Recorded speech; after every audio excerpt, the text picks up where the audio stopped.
नमस्कार। आज का सफर बहुत दिलचस्प होने वाला है। हम शुरू करेंगे 2025 के मेडिसिन नोबेल प्राइज की एक हैरत अंगेज कहानी से और पहुंचेंगे देश और दुनिया के कुछ बड़ी खबरों तक। तो चलिए शुरू करते हैं।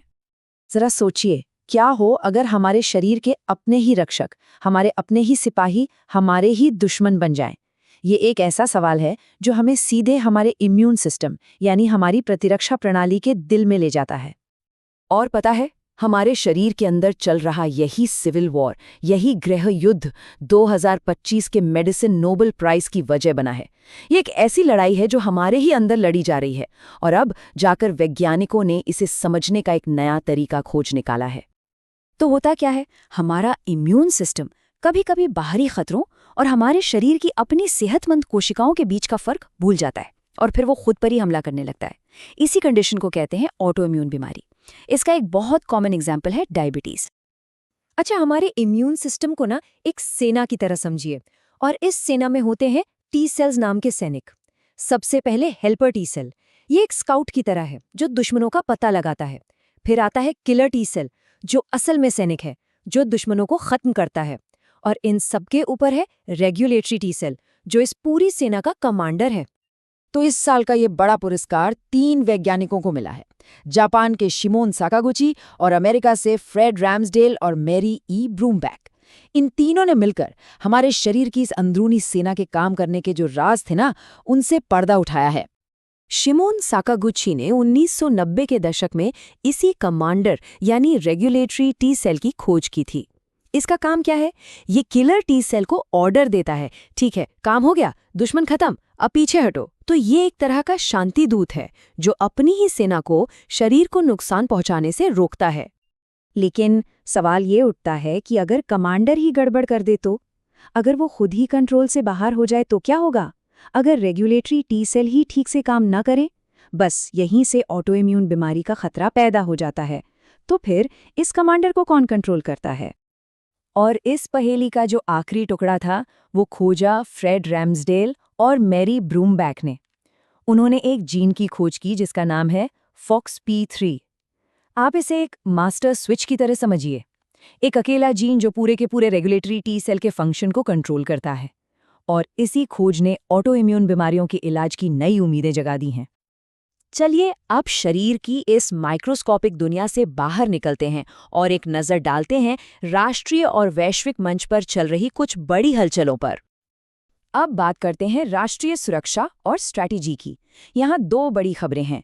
पहली, भारत और यूके की नौसेनाएं अपने सालाना अभ्यास कोंकण 2025 के लिए भारत के पश्चिमी तट पर एक साथ जुटी हैं।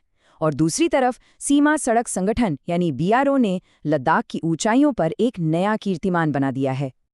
BRO ने लद्दाख के मिगला दर्रे में दुनिया की सबसे ऊंची मोटरेबल सड़क बनाई है।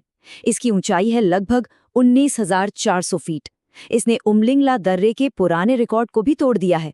ये दिखाता है कि भारत अपने बॉर्डर इंफ्रास्ट्रक्चर को मजबूत करने के लिए कितना कमिटेड है। अब एक और खबर कोसी नदी की, जिसे अक्सर बिहार का शोक भी कहा जाता है। हाल ही में जो विनाशकारी बाढ़ आई है उसने नेपाल और भारत के बिहार राज्य में भारी तबाही मचाई है और इसी वजह से ये नदी एक बार फिर से चर्चा में है।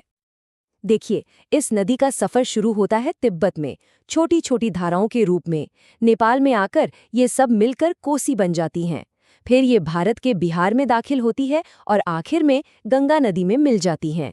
इसका रास्ता जितना लंबा है उतना ही अनप्रेडिक्टेबल भी, और यही इसकी विनाशकारी बाढ़ की वजह बनता है। एक और बड़ा अपडेट है, नवी मुंबई इंटरनेशनल एयरपोर्ट का नाम अब बदल दिया गया है। इसका नया नाम प्रसिद्ध सामाजिक कार्यकर्ता और नेता DB पाटिल के नाम पर रखा गया है। उन्होंने अपनी पूरी जिंदगी किसानों और स्थानीय लोगों के अधिकारों के लिए लड़ते हुए गुजार दी। और अब चलिए हमारे आखिरी सेगमेंट की तरफ, जिसमें हम प्रकृति, समाज और खेल जगत की कुछ ताज़ा खबरों पर एक फटाफट नज़र डालेंगे। प्रशांत महासागर में एक और ताकतवर तूफान मातमो ने दस्तक दी है। इसका असर चीन, फिलीपींस और वियतनाम जैसे देशों पर पड़ रहा है। ये इलाका पिछले कुछ समय से लगातार तूफानों की चपेट में है और ये उसी कड़ी में एक और नाम जुड़ गया है। खेल जगत से एक बहुत ही शानदार और ऐतिहासिक खबर आ रही है। भारत ने नई दिल्ली में हुई वर्ल्ड पैरा एथलेटिक्स चैंपियनशिप में अपना अब तक का सबसे बेहतरीन प्रदर्शन किया है। ये हमारे पैरा एथलीटों के लिए एक कमाल की उपलब्धि है। भारतीय टीम ने कुल 22 मेडल जीते, जिसमें 6 गोल्ड, 9 सिल्वर और 7 ब्रॉन्ज मेडल शामिल हैं। ये हमारे एथलीटों के जबरदस्त जज्बे और उनकी कड़ी मेहनत का ही नतीजा है। और इस शानदार परफॉर्मेंस की बदौलत भारत ने मेडल टैली में 10वां स्थान हासिल किया। ये इस चैंपियनशिप में देश के लिए अब तक की सबसे ऊंची रैंकिंग है। खेल की दुनिया से 2 और बड़ी खबरें। पहली, 17 साल के लंबे इंतजार के बाद BWF वर्ल्ड जूनियर चैंपियनशिप की मेज़बानी भारत को मिली है और ये गुवाहाटी में हो रही है। और दूसरी तरफ क्रिकेट में युवा बल्लेबाज शुभमन गिल को भारतीय वनडे टीम का नया कप्तान बनाया गया है। ये एक नए दौर की शुरुआत का संकेत है। तो एक छोटे से जीन की खोज से लेकर एक नए टीम कप्तान की नियुक्ति तक आज हमने कई तरह की तरक्की देखी। ये हमें सोचने पर मजबूर करता है ना, कि हमारे भविष्य को आखिर किस तरह का ब्रेक थ्रू डिफाइन करेगा। कोई साइंटिफिक खोज, कोई स्ट्रेटेजिक कामयाबी या फिर लीडरशिप में एक नया बदलाव।